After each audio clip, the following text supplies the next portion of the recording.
तेलंगाना के वजीर आला रेवंत रेड्डी ने वजीर आज़म नरेंद्र मोदी पर सख्त हमला करते हुए कहा कि मोदी जी 75 साल की उम्र के बावजूद अपनी कुर्सी छोड़ने का नाम नहीं ले रहे हैं। रेवंत रेड्डी ने कहा कि मोदी पिछले 25 सालों से इक़्तिदार की कुर्सी पर काबिज हैं। उन्होंने कहा कि आरएसएस चीफ मोहन भागवत ने भी मोदी को हटाने की कोशिश की थी, लेकिन नाकाम रहे। रेवंत रेड्डी ने मजीद कहा कि अटल बिहारी वाजपेयी जी ने भी गुजरात के वजीर आला के उहदे से मोदी को हटाने की कोशिश की थी, मगर वो भी कामयाब न हो सके। उन्होंने कहा कि अब मुल्क की आवाम तब्दीली चाहती है और राहुल गांधी मोदी को इक़्तिदार से बेदखल करेंगे। रेड्डी ने दावा किया कि बीजेपी को आइंदा लोकसभा इंतखाबात में 150 सीटें भी नहीं मिलेंगी। उन्होंने कहा कि मुल्क का नौजवान, किसान और आम आदमी बीजेपी की पॉलिसियों से तंग आ चुके हैं। रेड्डी का कहना था कि मोदी हुकूमत सिर्फ झूठे वादों और इश्तिहारबाजी पर टिकी हुई है। उन्होंने कहा कि कांग्रेस पार्टी अवाम के मसाइल को लेकर मैदान में है और मुल्क में नया इनकलाब आएगा। रेड्डी ने यकीन दिलाया कि आने वाले इंतखाबात में बीजेपी को करारी शिकस्त होगी।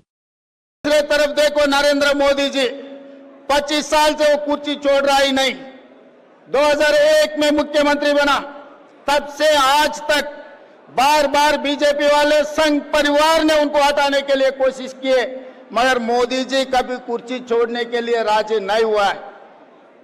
2 महीने पहला मैं देखा, मोहन भागवत जी एक बयान दिए, 75 ईयर जिसका जिसका खत्म हो जाएंगे, 75 ईयर्स खत्म होते ही कुर्सी छोड़ना।